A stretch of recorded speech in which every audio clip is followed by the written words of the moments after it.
left my job in January and spent 4.5 months in Austin knocking on lawmakers' doors this session. And of course, did no good.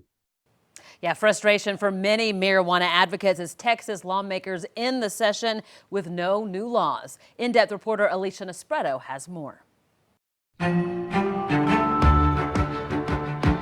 Medical marijuana advocates have been pushing for change for years.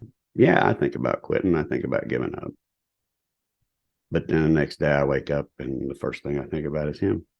Chris Grisolia joined the cause in June of 2016 when he lost his son, William. He was the kindest, most gentle, most caring, most respectful person you would ever meet. William started having seizures at just 9 years old. They continued throughout his teenage years, and he started medication after he turned 18. The effect was the opposite effect that you would expect. You expect it to control the seizures, which means he doesn't have them, right?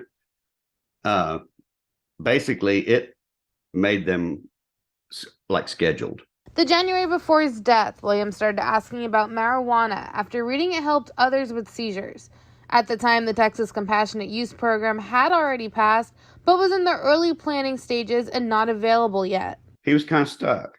And of course, the only real avenue he had at that point in time was, other than that, would be to do something illegal. And he just told me, he said, Dad, he said, as much as I think it might help, he said, I don't want to break the law. And I mean, what can a father say? William passed away just a few months later at only 23 years old after another seizure.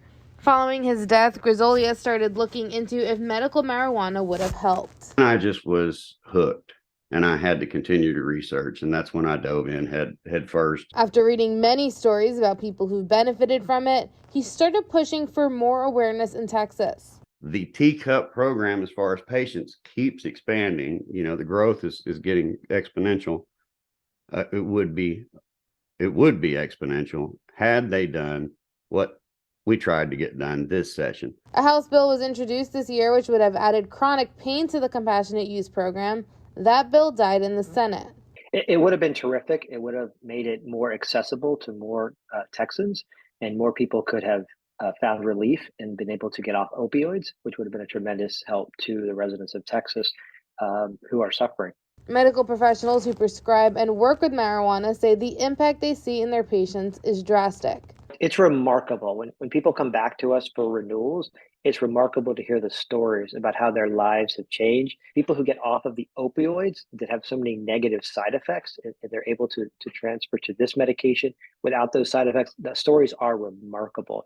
A 2022 study out of the University of Texas shows more than 70% of Texans support medical marijuana, but there's still been some pushback from lawmakers. Didn't get anything this session in addition to where we were since 2021, but there were bills that wanted to take things away that didn't go anywhere either. Grisolia says many people who are against it are just uninformed, and he plans to continue to raise awareness and gear up for more legislative pushes in 2025.